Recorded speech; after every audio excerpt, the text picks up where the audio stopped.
Hello student, ધોરણ 9 Gujarati medium, chapter number 7. આજે આપણે વાત કરીશું સેશન મેનુ અને બોટમ પેનલ. તો પહેલાં આપણે વાત કરીએ સેશન મેનુની. તો ટોપ પેનલ પરનો સૌથી જમણી બાજુ આવેલા ઘટક સેશન મેનુ છે.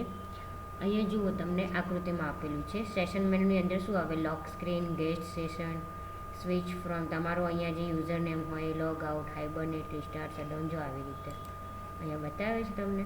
કારણ કે આ પાવર ઓફ છે, તો પાવર ઓફ પર હું ક્લિક આપું તો log out, suspend, power of, તમારે જે કંઈ બી ઓપ્શન સિલેક્ટ કરો અહીંયાથી કરી શકો છો. તો આને શું કહેવાય? સેશન મેનુ કહેવાય.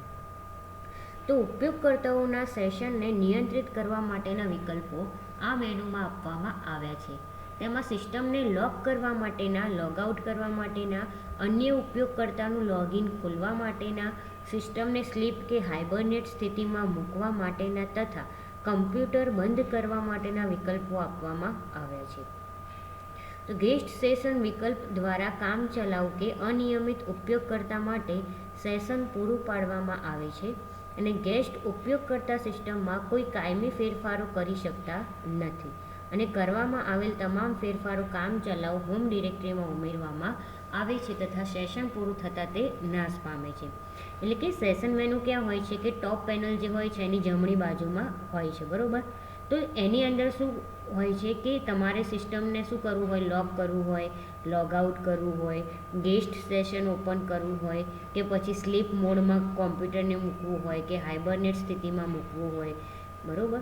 તો ગેસ્ટ સેશનની વાત કરીએ તો ગેસ્ટ સેશનમાં કેવું હોય છે કે એની અંદર તમે ગેસ્ટ સેશનનું જે લોગિન છે, બરાબર, એ ધારો કે તમે ઓપન કર્યું તો એની અંદર શું હોય છે કે એની અંદર તમે કોઈ પણ ફાઇલ બનાવો કે પછી કોઈ પણ ફેરફાર કરો છો, બરાબર, સિસ્ટમમાં. તો એ જે સિસ્ટમમાં જે ફેરફાર કરો છો એ કેટલા ટાઈમ રહેશે? કે જ્યાં સુધી તમે ગેસ્ટ સેશનમાં લોગિન છો ત્યાં સુધી. જેવું તમારું ગેસ્ટ સેશન પૂરું થશે એટલે કે તમે એ જે સિસ્ટમમાં લોગિન થયેલા છો એ લોગિનમાંથી બહાર નીકળશો અને સિસ્ટમ બંધ થશે એટલે તમે જે ડેટા અંદર ફેરફાર કર્યા હશે, બરાબર, એ બધા ડેટા શું થશે? ડિલીટ થઈ જશે, બરાબર. પછી વાત કરીએ બોટમ પેનલ. તો આકૃતિ 7.14માં દર્શાવ્યા મુજબ બોટમ પેનલમાં ડાબી બાજુ શો ડેસ્કટોપ આઇકોન હોય છે તથા જમણી બાજુ ટ્રેસ આઇકન આપવામાં આવેલું હોય છે. એટલે જુઓ, આ તમને એક આડી પટ્ટી દેખાય છે, તો આને શું કહેવાય? બોટમ પેનલ કહેવાય. બોટમ પેનલ ક્યાં આવે? કે તમારી જે ધારો કે આખી ચોરસ સ્ક્રીન છે તો એ નીચેની સાઈડ આવે, બરાબર, નીચેની સાઈડ આવે એને શું કહેવાય? Bottom panel. તો એ ડાબી બાજુ જે છે આ શું છે? ડેસ્કટોપ આઇકોન કહેવાય. સો ડેસ્કટોપ માટે, બરાબર. તો આ ડેસ્કટોપ જેવું હોય તો, અને અહીંયા ખૂણામાં લાસ્ટમાં છે એ શું છે? ટ્રેસ છે, એટલે કે રિસાયકલ બિન આપણે કહીએ એ. તો જ્યારે ઉપયોગકર્તા સો ડેસ્કટોપ આઇકન પર ક્લિક કરે ત્યારે તમામ વિન્ડો મિનિમાઇઝ થઈ જાય છે અને માત્ર ડેસ્કટોપ જોવા મળે છે. એટલે કે અહીંયા જે આ ડેસ્કટોપ છે એની ઉપર તમે ક્લિક આપો એટલે જેટલી બી વિન્ડો ઓપન હશે એ બધી વિન્ડો શું થઈ જશે? મિનિમાઇઝ થઈ જશે અને તમને આખું શું થઈ જશે? ડેસ્કટોપ દેખાશે. અને ફરીથી તમે પાછા એ ડેસ્કટોપ ઉપર ક્લિક આપો, એ જે લિંક છે, સોરી, જે અહીંયા આઇકન છે, આઇકન ઉપર ક્લિક આપો એટલે શું થશે? પાછી જેવી રીતે વિન્ડો બધી ઓપન હતી એ બધી વિન્ડો વારાફરતી ઓપન થઈ જશે. તો ધારો કે આવી રીતે વિન્ડો ઓપન હોય તો એનું નામ અહીંયા આવે. ધારો કે જો અહીંયા ઓપન ઓફિસ છે, બરાબર, બાજુમાં કેલ્ક્યુલેટર ઓપન છે, તો જેટલી બી ફાઇલ ઓપન હશે એ તમને અહીંયા બતાવશે. ઉપયોગકર્તાની વિગતોની સલામતી માટે ટ્રેશ સ્કેન પૂરું પાડવામાં આવે છે. ટ્રેશ સ્કેન એટલે કે તમારે કોઈ ફાઇલ કેવું ડિલીટ કરવું હોય, બરાબર, તો ડિલીટ કરેલી ફાઇલ શેમાં રહે છે? ટ્રેશમાં. તો ફાઇલ બ્રાઉઝર દ્વારા દૂર કરવામાં આવેલ કોઈ પણ ફાઇલ કે ફોલ્ડરને તત્કાલ ડિસ્કમાંથી દૂર કરવામાં આવતું નથી, પરંતુ તેનો સંગ્રહ ટ્રેશ સ્કેનમાં કરવામાં આવે છે. એટલે કે તમે જ્યારે કોઈ પણ બ્રાઉઝરમાં કે કોઈ બી ફાઇલ હોય, બરાબર, એ ફાઇલ તમે ડિલીટ કરો છો તો એ ડિલીટ કરો ફાઇલ એટલે કે ડાયરેક્ટલી ડિલીટ નથી થતી. એ શું થઈ જાય છે? ત્યાંથી તમે જ્યાંથી કોઈ ફોલ્ડરમાંથી ડિલીટ કર્યું હોય તો ત્યાંથી ડિલીટ થઈ જાય, પણ જે તમારું કોમ્પ્યુટરની અંદર ટ્રેશ હોય એટલે કે રિસાયકલ બિન હોય એની અંદર એ ફાઇલ પાછી ત્યાં હોય છે. તો એમાં શું થાય કે ઉપયોગકર્તા કોઈ ફાઇલ કે ફોલ્ડરને અકસ્માતે ભૂંસી નાખે ત્યારે ટ્રેશ ફોલ્ડર તેને પાછું લાવી શકવાની તક પૂરી પાડે છે. એટલે કે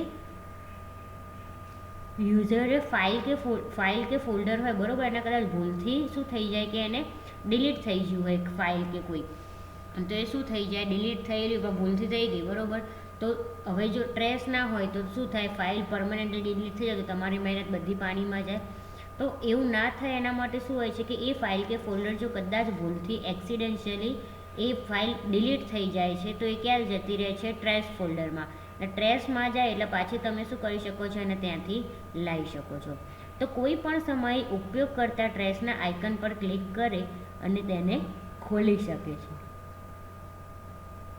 અને દૂર કરવામાં આવેલ ફાઇલ અને ફોલ્ડર જોઈ શકે છે. એટલે કે કોઈ પણ ફાઇલ તમે ડિલીટ કરી હોય, બરાબર, તો એ બધી ફાઇલ જે હોય ડિલીટ કરેલી શેની અંદર હોય છે, ટ્રેશની અંદર. અને ટ્રેશ તમારે જોવું હોય તમે શું કરી શકો છો, અહીંયા ટ્રેશ આઇકન છે એની ઉપર ક્લિક આપો એટલે તમને ત્યાં શું મળે, બધા જે ટ્રેશની અંદર જેટલા બી ફાઇલો તમે ડિલીટ કરી હોય બધી મળે. જુઓ આ રીતે, અહીંયા આ રીતે આખું તમારું ટ્રેશ ફોલ્ડર દેખાય. જુઓ એ ટ્રેશ લખ્યું છે, વિન્ડો જેવું છે, પણ તમારી જે ફાઇલ ડિલીટ કરેલી હોય બધી ડિલીટ કરેલી ફાઇલ અહીંયા હોય.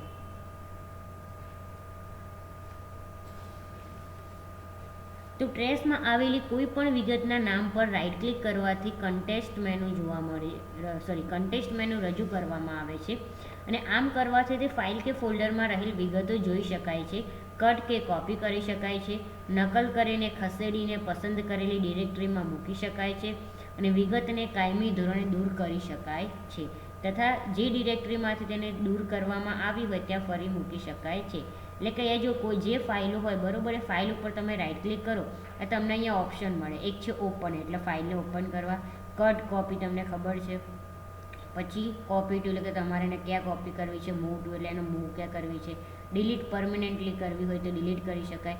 રિસ્ટોર એટલે કે જ્યાં ફાઇલ હતી, જ્યાંથી તમે ફોલ્ડરમાંથી ડિલીટ કરી હતી એની એ ફાઇલ પાછી ત્યાંની ત્યાં મૂકી દેવી હોય તો શું કરવાનું, રિસ્ટોર. અને પ્રોપર્ટીઝ એટલે કે કેટલી સાઇઝની છે, શું છે, બધું તમે જોઈ શકો છો. તો ટ્રેશ વિન્ડોમાં ઉપરની બાજુએ તેને સંપૂર્ણ ખાલી કરી નાખવા માટેનો વિકલ્પ પણ આપવામાં આવ્યો છે. આ વિકલ્પ પસંદ કરવાથી ટ્રેશમાં આવેલી તમામ વિગતો કાયમી ધોરણે દૂર થઈ જાય છે અને તેને ફરીથી મેળવી શકાતી નથી. એટલે કે ટ્રેશ વિન્ડો છે, બરાબર, આવી. તો અહીંયા તમને આપેલું છે એમ્પ્ટી ટ્રેશ, આ જમણી બાજુ. એમ્પ્ટી ટ્રેશ એટલે કે આ ટ્રેશની અંદર જેટલી બી ફાઇલો હોય બધી ફાઇલ શું થઈ જાય, પરમનન્ટલી ડિલીટ થઈ જાય. તો પછી એ તમે શું કરી શકો, પાછી લાવી શકો નહીં. પણ તમારે કોઈ બી ફાઇલની જરૂર ના હોય, બરાબર, તમારે બધી ડિલીટ કરવી તો એક ડિલીટ કરવી, એના કરતાં તમે એમ્પ્ટી ટ્રેશ આપી દો એટલે આખો ટ્રેશ શું થઈ જાય, એમ્પ્ટી થઈ જાય, એટલે કે ખાલી થઈ જાય.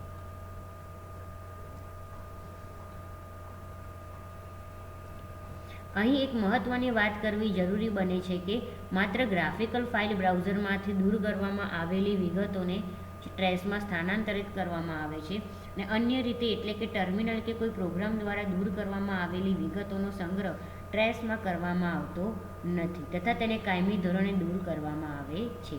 એટલે કે અહીંયા એવું કહેવામાં આવે છે કે ગ્રાફિકલ ફાઇલ્સ હોય, બરાબર, એ બ્રાઉઝરમાંથી તમે ડિલીટ કરો, બરાબર, તો ટ્રેશમાં મૂવ થઈ જાય છે. ટ્રેશમાં મૂવ થઈ જાય, બરાબર, એટલે પછી તમે શું ટર્મિનલ કે એના દ્વારા તમે ટ્રેશમાં એ ફાઇલને શું ના કરી શકો, સેવ કરી શકો નહીં.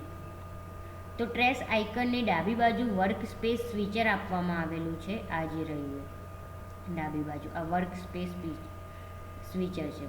તો બોટમ પેનલમાં દરેક વર્ક સ્પેસનું તે લઘુ સ્વરૂપ રજૂ કરેલ છે. પૂર્વ નિર્ધારિત રીતે ઉબુન્ટુમાં 4 વર્ક સ્પેસ આવેલા હોય છે. ચારેય વર્ક સ્પેસ 1/4 જાડી સ્વરૂપે ગોઠવાયેલા હોય છે. વળી તે વર્ક સ્પેસમાં કઈ વિન્ડો ખોલવામાં આવેલી છે તેનો નિર્દેશ પણ ઘણા નાના વિસ્તારમાં દર્શાવે છે.